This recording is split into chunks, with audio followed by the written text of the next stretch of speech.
আজকে যে জাতীয় ঐক্যের কথা বলা হচ্ছে, এটা কখনোই হবে না যে সব রাজনৈতিক দল সব জায়গাতে একমত হবে। তাহলে তো আরেকটা ফ্যাসিবাদ কায়েম হবে, যেখানে সবাইকে ধরে বেঁধে একরকম মতামতে বাধ্য করা হচ্ছে। আমরা বিশ্বাস করি প্রত্যেকটা রাজনৈতিক দলের ভিন্ন মত থাকবে, ভিন্ন পথ থাকবে, ভিন্ন অবস্থান থাকবে। এই যে ভিন্ন মত, ভিন্ন পথ এবং ভিন্ন অবস্থান, এই যে আদর্শিক ভিন্নতা, এটাই তো গণতন্ত্রের সৌন্দর্য। আমাদের শুধু কিছু কিছু বিষয়ে একমত হতে হবে।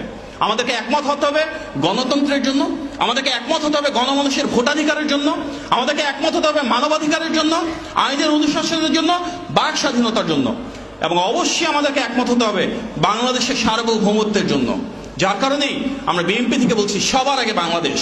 এই বাংলাদেশ মুসলিম সংখ্যাগরিষ্ঠ দেশে একদিকে যেমন আমরা নিশ্চিত করতে চাই প্রত্যেকটা ধর্মের মানুষের সমান অধিকার এবং স্বাধীনতা, এবং একই সাথে আমরা নিশ্চিত করতে চাই ইসলামী মূল্যবোধের আলোকে বাংলাদেশ পরিচালিত হবে। সেটি যদি আমাদেরকে অর্জন করতে হয়, আমাদের 31 দফার আলোকে আমরা কাঁধে কাঁধ মিলিয়ে বাংলাদেশকে বিনির্মাণ করব। এমনভাবে বাংলাদেশকে বিনির্মাণ করব যেখানে ইনসাফ কায়েম হবে, যেখানে আমাদের যারা শহীদ চলে গিয়েছেন ওনাদেরকে তো আমরা ফেরত আনতে পারবো না।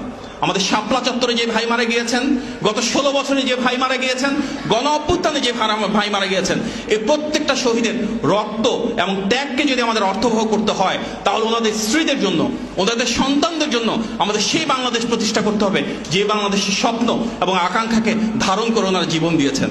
আর সেটি করতে হলে আমাদের ঐক্যবদ্ধ থাকতে হবে, আমাদের বাংলাদেশের স্বার্থকে প্রাধান্য দিতে হবে, আমাদের গণমানুষের অধিকারকে ভোটাধিকার প্রতিষ্ঠার মাধ্যমে রাষ্ট্রীয় পর্যায়ে সর্বোচ্চ মূল্যায়ন করতে হবে।